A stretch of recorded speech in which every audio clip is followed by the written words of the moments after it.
If I'm wrong about this, you can keep scrolling. You want more people to see your content and you're stuck trying to figure out how. Well, I got a solution for you. Before we get started, I'm Presh Rogers and I do Pinterest marketing for online businesses like yours. Guess what? I just gave you the solution. It's Pinterest.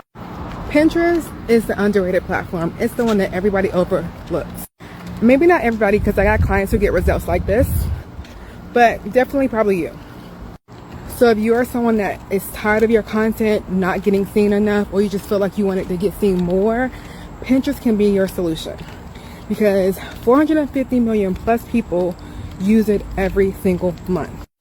Pinterest is a great traffic driver to your content.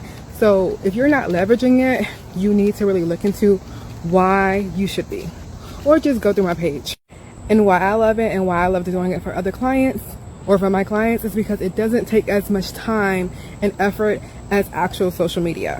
I spend less than 10 hours scheduling out 3+ months of content on my Pinterest, because for the most part I am repurposing the content that I already created to Pinterest, or creating some new pins for content that I've already created as well.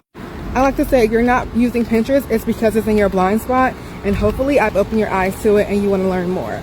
So if you have any questions, leave them below and make sure to follow me for more Pinterest marketing content.